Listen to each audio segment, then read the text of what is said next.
Hello दोस्तों।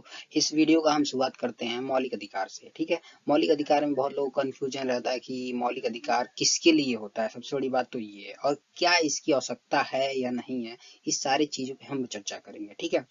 तो आइए हम बात करते हैं मौलिक अधिकार। मौलिक अधिकार भारतीय संविधान के भाग 3 में निहित है। जो मौलिक अधिकार है, हमारे हमको पता है कि हमारा जो संविधान है, भारतीय जो संविधान है, उसमें 22 भाग है, लेकिन हमारा जो मौलिक अधिकार है वो भाग 3 में दिया गया है। ठीक है। अब मौलिक अधिकार जो मनुष्य के लिए बहुमुखी विकास के लिए अति आवश्यक। मौलिक अधिकार वे अधिकार हैं जो मनुष्य के बहुमुखी विकास के लिए अति आवश्यक है।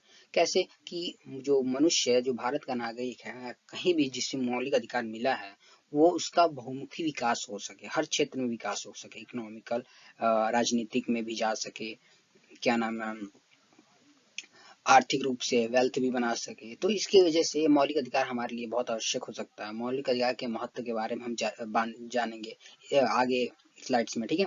मौलिक अधिकार की विशेषताएं के बारे में हम देखेंगे कि मौलिक अधिकार की विशेषताएं क्या क्या होती हैं।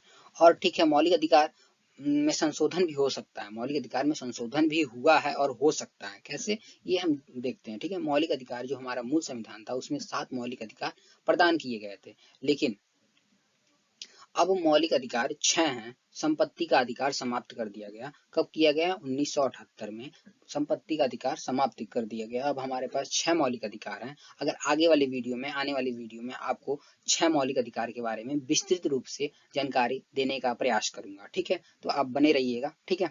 आइए देखते हैं मौलिक अधिकार का महत्व। मौलिक अधिकार का महत्व के बारे में हम बात करेंगे तो ये मौलिक अधिकार देश के नागरिकों के जीवन यापन हेतु अनिवार्य होता है। मौलिक अधिकार में हमें हर प्रकार की स्वतंत्रता प्रदान की गई है, जिससे हम अपना विकास, हम अपना व्यापार, हमें बोलने, हमें क्वेश्चन पूछने, मतलब हर प्रकार की स्वतंत्रता हमें प्रदान की गई है। जब हम मौलिक अधिकार हम पढ़ेंगे, उसमें हम पता चलेगा हमें कौन कौन सी स्वतंत्रता प्रदान की गई है, जिससे हमारा विकास, हमारे जीवन यापन हेतु बहुत ही अति आवश्यक है। ठीक है। अब बात करते हैं यह व्यक्ति के मुख्य सुरक्षा। हाँ, मौलिक अधिकार हमें सुरक्षा भी प्रदान करता है। अगर कोई व्यक्ति हमें हनन करता है या कुछ मौलिक अधिकार किसी प्रकार से हनन होता है, जो हमें प्राप्त अधिकार है, अगर किसी प्रकार से वो हनन करता है, चाहे सरकार करती है, चाहे किसी व्यक्ति के द्वारा हनन किया जाता है, तो हम सीधा उच्च न्यायालय जा सकते हैं, सर्वोच्च न्यायालय जा सकते हैं। अब मनुष्य बहुमुखी विकास के लिए आवश्यक है, तो मैं बता दिया कि हर क्षेत्र में हम विकास विकसित कर सकते हैं। ठीक है। अब बात करते हैं सरकार या अन्य कोई भी मौलिक अधिकार का हनन करती है तो न्यायपालिका इसकी रक्षा करेगी। अब जो सरकार है, अगर कभी भी हनन करती है मौलिक अधिकार का, कोई कानून बना देती है, तो आर्टिकल जो 13 है वो उस हद तक उस कानून को मतलब क्या करते हैं, शून्य कर देगा, जिस हद तक मौलिक अधिकार का हनन हो रहा है। ठीक है। और न्यायपालिका भी इसकी रक्षा करती है। ठीक है।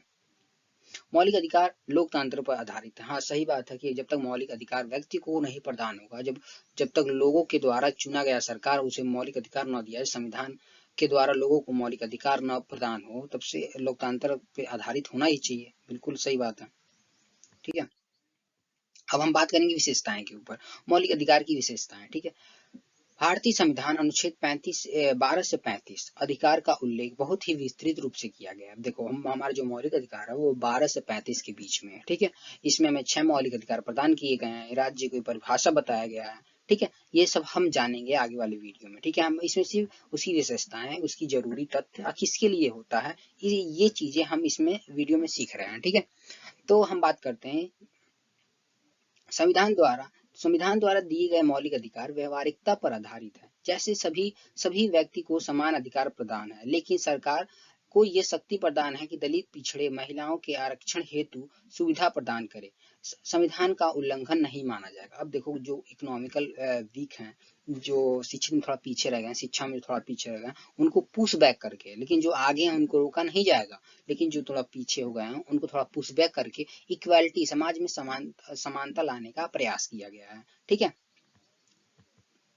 बात करते हैं आगे। मौलिक अधिकार सीमित है, प्रत्येक व्यक्ति अपने विचार प्रकट करने की स्वतंत्रता दी गई है। देखो, अगर कोई भी व्यक्ति, हमें बोलने का अधिकार है, हमें सभा करने का अधिकार है, ये सारा चीज हमें प्रदान किया गया है। हम व्यापार कर सकते हैं, हर चीज का हमें सुविधा प्रदान किया गया है। ठीक है। जिससे हमारा विकास हो सके। लेकिन अगर हम उस समय किसी को गलत बोलते हैं, तो अगर दूसरे का मौलिक अधिकार का अगर हम हनन करते हैं, तो उस समय हमारा मौलिक अधिकार छीना जा सकता है। ठीक है, हमें दंडित होना पड़ेगा। ठीक है, परंतु तभी तक वह विचार प्रकट कर सकता है जब तक दूसरे की मौलिक अधिकार हनन न हो। जब तक दूसरे की मौलिक अधिकार का हम हनन करते हैं तब तक हम नहीं कर सकते। ठीक है, अपने मौलिक अधिकार की रक्षा हम स्वयं करते। कैसे कि अगर हम दूसरे का मौलिक अधिकार हनन करेंगे तो हमारे ऊपर खुद न्यायपालिका कुछ न कुछ दंडित लगा सकती है।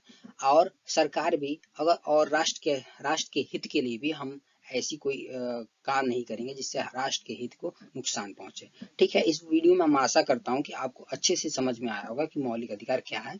ठीक है, ये किसके लिए होता है, व्यक्ति के लिए जरूरी है कि नहीं जरूरी है। ठीक है, आपको समझ में आएगा। आगे हम विस्तृत रूप में मौलिक अधिकार एक एक अनुच्छेद के बारे में अच्छे से चर्चा करेंगे। तो थैंक यू। ठीक है।